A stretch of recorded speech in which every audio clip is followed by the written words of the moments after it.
Hello everyone and welcome to today's video. Today I have something I'm very excited to tell you all about, and this is about the 2028 election and what's going on right now with March Madness. So if you're new to my channel, you won't know this, but if you're watching my channel for a long time, or at least for the last year, you would know that last year I made a video series about the March Madness bracket. So what's going on is March Madness is a very popular sports phenomenon in the United States, where it's a lot of men's basketball and women's basketball college teams playing at it in one big tournament, often called March Madness or the Big Dance. It's a single elimination tournament. Now, last year, CNN did something that I thought was really cool and really neat, and they made a presidential bracket for 2028 about the respective candidates that could be running in 2028. Now, there's been a little bit of turnover with some of these candidates, with some of which not running anymore and even announcing outright that they would not run. For instance, like Tim Walz or Wes Moore on the Democratic side have already said they're not going to run. Some Republicans like Greg Abbott on the Republican side and Donald Trump Jr. have been adamant that they're not going to run. So I considered doing the bracket again for 2026 for the second year and just doing the same bracket, but there's been some candidate turmoil and I wanted to do something different and sort of spice it up a little bit. So what I decided to do, in looking at the 2028 election and who the Democratic candidates and Republican candidates could be, I went looking throughout, for instance, the Wikipedia page for 2028, who's currently leading, and the most updated Democratic primary polling for the Democrats: Kamala Harris, Gavin Newsom, Pete Buttigieg, AOC. These very popular names often come up. On the Democratic side, on the Republican side, the Vice President J.D. Vance, Secretary of State Marco Rubio, often the two top names at the top of the list. I'm taking Donald Trump Jr. out of this because I don't believe he's going to run if either Vance or Rubio does. I just don't think that's going to happen for 2028. So I looked at that, as well looked at some of the statistics on Polymarket and Kalshi for who the early leaders are for 2028, and I decided to do something pretty fun, and this is what I did. So what I did was I compiled a list of roughly 16 Democrats and 16 Republicans and assigned a ranking to them on how I think a March Madness bracket would go, similar to the CNN one for 2028. Now, these rankings I did come up with myself, and they're a combination of polling, of prediction markets like Polymarket and Kalshi, and I ranked them according from 1 to 16 on how well they would do in terms of starting out as the front runner versus the long shots for 2028 to win the Democratic nomination. So at number 1, we have Kamala Harris, the former VP and 2024 Democratic nominee for president. Number 2, we have Gavin Newsom, the California Democratic governor. Number 3, we have Pete Buttigieg, who's the former 2020 presidential candidate who's already been making a lot of early campaign visits. Number 4, we have New York Congresswoman Alexandria Ocasio-Cortez. She seems to be kind of like the heir apparent to Bernie Sanders for this potential Democratic primary. And number 5, I put Democratic Governor of Pennsylvania, Josh Shapiro. Number 6, Governor of Kentucky, Andy Beshear. Mark Kelly, Senator from Arizona, at number 7. Governor of Illinois, J.B. Pritzker, at number 8. He is someone that has a ton of money to spend a presidential campaign on. He can make things very interesting in a potential bracket matchup. Number 9, New Jersey Senator Cory Booker, who, though he's fallen off a little bit in the polls right around 6 months ago, he was really surging when he set the record for the longest speech ever, the longest filibuster speech on the Senate floor. He's certainly someone to watch out for.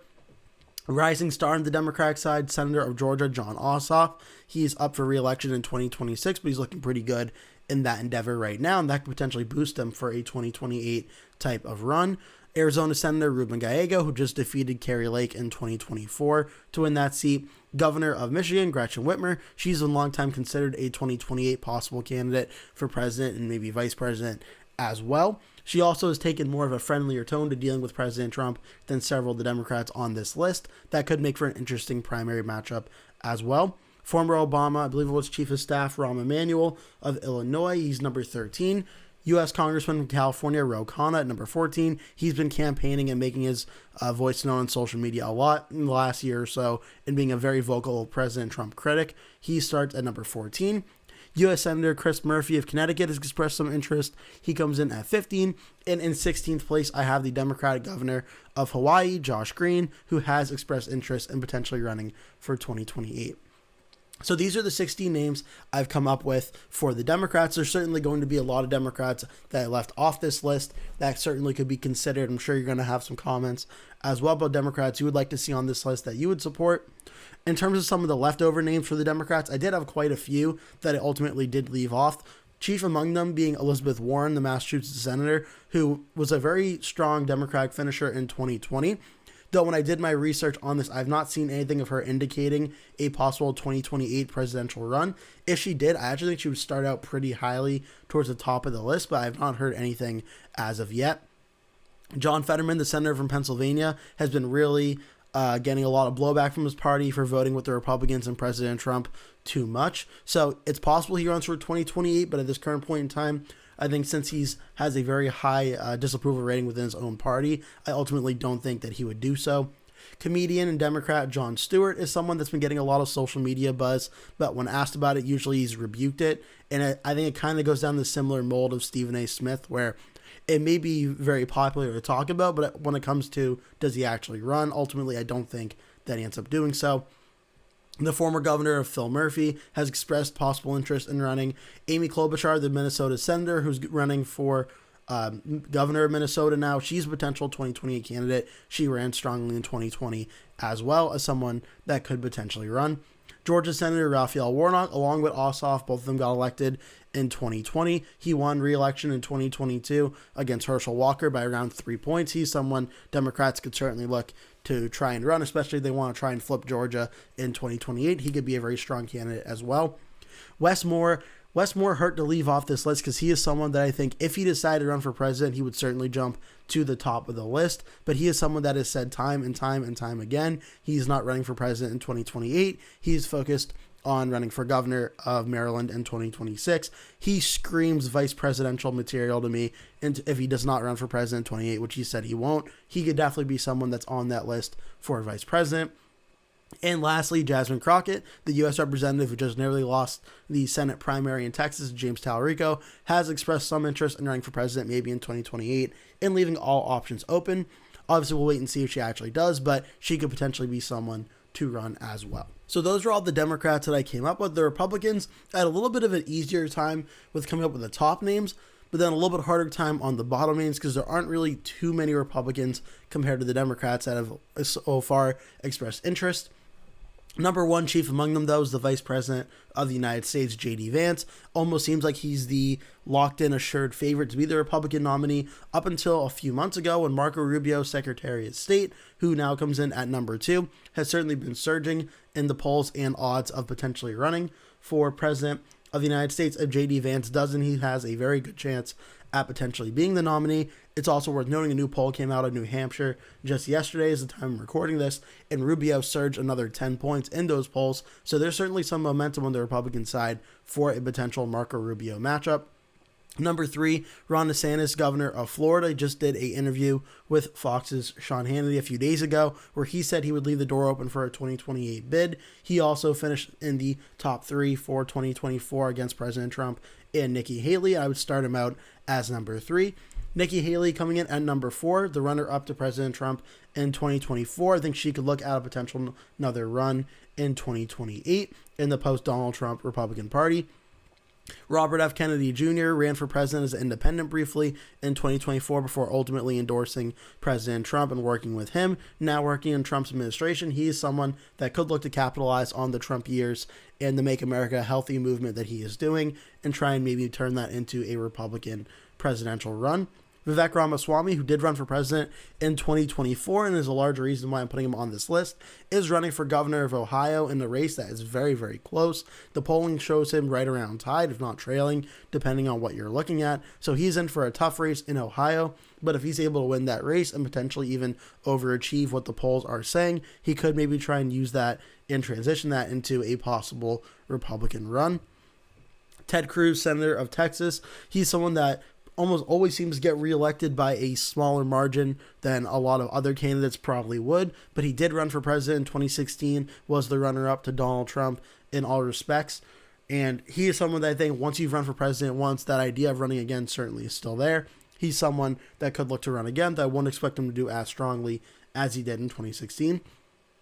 Also, a Trump administration official, Tulsi Gabbard, the former Democrat turned Republican. She is someone that the Republicans could look to potentially nominate as someone to try and win over independents and some Democrats.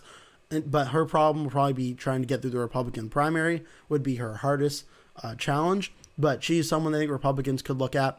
Number 9 is a name that's going to have a lot of interesting conversations, and this is Tucker Carlson. Tucker Carlson, someone who for a while has been a darling of the MAGA wing of the Republican Party, has recently been speaking out against the president and breaking with President Trump and his administration on a lot of things. He is someone that certainly if he decided to run for president in 2028, that would be a very fascinating debate if Carlson was on that stage. He could be a potential candidate. Next at number 10, we have Glenn Youngkin, now the former governor of the state of Virginia. He is someone that could represent a more return to the establishment type wing of the Republican Party, someone that does not rebuke President Trump, but someone that's also not, I would say, as far and outspoken as Trump would be. He would someone sort of returning to that establishment mold of like the Jeb Bush, Scott Walker, pre-Trump Republican Party. Youngkin could potentially signal a return to that. Going even further, at number 11, we have Rand Paul, the Kentucky senator, ran for president in 2016. He has been an outspoken critic of President Trump numerous times here and has expressed interest in a potential run in 2028, returning to more of a libertarian-minded Republican Party. He's certainly someone that could be on this list. Number 12, Missouri Senator Josh Hawley. Josh Hawley, also someone that announced and started running for U.S. Senate in Missouri in 2018. Someone that's become a little bit of someone that breaks with President Trump from time to time as well, and advocating for bills with some Democrats, I believe, like on big tech and on healthcare are two very important ones that he's done. So he could be someone that in the post-Trump party goes a little bit more towards the center, but not so much, but maybe less so than a Rand Paul, but maybe a little bit more so than like a Glenn Youngkin. He could be an interesting candidate as well. Tom Cotton did some early touring of Iowa and New Hampshire back in 2024 before ultimately deciding not to run, but he is a Republican senator of Arkansas, and he's also big on foreign policy and such. He could be a potential candidate. Thomas Massie, the Republican representative who could potentially be in trouble in his Kentucky primary for the House. He could pull off the win there. We'll have to wait and see how that all goes, but he is certainly potentially vocal critic number 1 of President Trump in the Republican Party, and he could run as making a real contrast to the Trump wing of the Republican Party. Number 15, we have Governor of Georgia, Brian Kemp. At 15, he's not given any indication of a possible 2028 run, but he obviously has had his clashes with President Trump numerous times. They did seem to amend and make things up for the 2024 election and after the 2024 election, but he's someone that could potentially be like Glenn Youngkin and run in that post-Trump Republican Party and maybe go with a more quieter presence than Trump with a governor from a toss-up state like Glenn Youngkin and Brian Kemp. Mike Pompeo, the former Secretary of State of Donald Trump in his first administration, he was not brought back in the second one, but he was considering a run in 2024 and said that Trump running would not deter him from running if he decided he wanted to. He's someone that I would throw in the list as a possible Republican candidate as well. So that's it for all the Republican candidates. Those are the 16 I came up with. I was considering adding Greg Abbott to this list, the governor of Texas, as well, though he has said multiple times that he has no intention of running for president in 2028. I also considered Donald Trump Jr. as he is polling in second place in a lot of the polls, but Trump Jr. has said numerous times he will not run in 2028, and he will also likely not run against J.D. Vance, who he is a big advocate and close personal friend of, so I decided to leave him off for these rankings. So with that said, my custom-made 2028 presidential March Madness bracket for year 2 has officially been made, and I can't wait for the next video where we start going down each matchup for round 1 for their 32 remaining candidates on the Republican Democrat combined total, 16 on each side. Ultimately, we're going to see a matchup in round 1 of Kamala Harris versus Josh Green for the Democrat 1v16, J.B. Pritzker versus Cory Booker for the 8 versus 9, Josh Shapiro versus Gretchen Whitmer for the 5 versus 12, the battle of the Midwestern governors, number 4, Alexandra Ocasio-Cortez versus Rahm Emanuel, number 13, Andy Beshear versus Ruben Gallego, sort of the more electable Democrats battling it out there. Number 3, Pete Buttigieg versus Ro Khanna, number 14. Mark Kelly versus John Ossoff, the battle of the U.S. Senators, 7 versus 10. And Gavin Newsom versus Chris Murphy, 2 versus 15. That is the Democratic matchups. On the Republican side, the 1 versus 16, we have J.D. Vance versus Mike Pompeo. Could be an interesting matchup as a current Trump VP versus the former Secretary of State that was not brought back. Could be a little bit of a bad blood type matchup. That'll be an interesting one. This might be my favorite matchup of the entire bracket. Tulsi Gabbard at number 8 versus Tucker Carlson of number 9. A former Democrat that's become a Republican and become a top ally of President Trump versus Tucker Carlson, someone that probably was the most Trump ally of them all, and now potentially one of Trump's more vocal critics as well. That could be a very entertaining and exciting matchup to see what happens there. At number 5, Robert F. Kennedy Jr. versus Josh Hawley, number 12. Number 4, Nikki Haley versus number 13, Tom Cotton. Number 6, Vivek Ramaswamy versus number 11, Rand Paul. Number 3, Ron DeSantis versus number 14, Thomas Massie. Number 7, Ted Cruz versus number 10, Glenn Youngkin. And lastly, number 2, Marco Rubio versus number 15, Brian Kemp. So these are the 32 names and the 16 matchups that I have set up for the next video for round 1 of the 2028 presidential March Madness bracket. Make sure to leave all your thoughts in the comment section down below. Who do you think will win the respective bracket? Who do you think will emerge in round 1? Are there any candidates on the Democratic or Republican side you would like to see me add? Obviously, this is the bracket, so I can't change it for this year, but if I do plan on doing this again next year, are there any names you'd like to see me add to this list? Make sure to leave those all down below. For now, that is it for today's video. Thank you so much for watching. I hope you enjoyed this. I hope you're excited to see how this 2028 March Madness bracket year 2 goes down, and I hope to see you in a future video.